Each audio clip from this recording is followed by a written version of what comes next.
Linda Bartz from the Bruce Company is taking your plant and garden questions at 608-270-9933. Hello, Linda. Hi there, Mark. How are you? I'm waiting for some sun. I think we all are. Let's get to the phones. We'll start with Jeanette from Boston. Hi, Jeanette. What's your question? Okay, my question is, we have some new plantings, perennial plantings this fall, and I was wondering if they need to be mulched. We have a butterfly bush, a hydrangea, and coneflowers. I would suggest that you mulch those with a type of wood mulch, just because that will help to protect the roots, because you don't want freezing and thawing to occur if they were planted recently. But the butterfly bush, wait in spring to see any new growth coming before you think that it's dead, because those are a little bit slow that first year. Okay. All right, thank you. Let's go to Kim in Edgerton. Hi, Kim. What's your question? Hi, how are you? Good. How are you?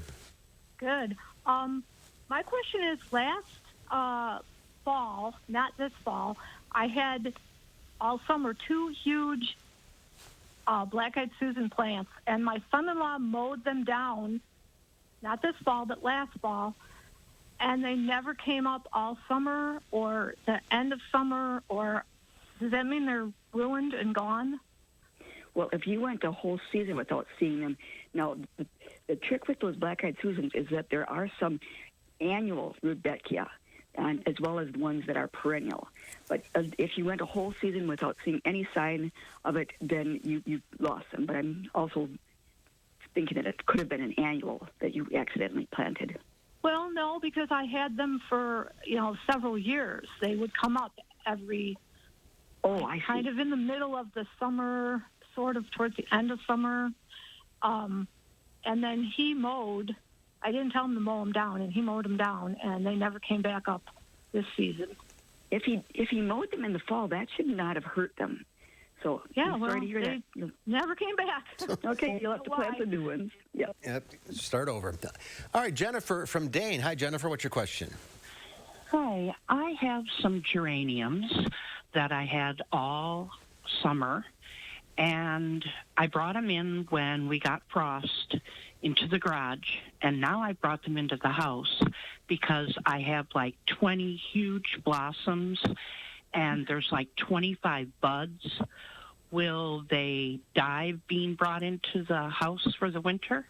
No, they won't die. They'll just get real leggy. But a lot of people just will enjoy the flowers and tolerate the fact that they're going to drop a lot of leaves. They're going to be messy.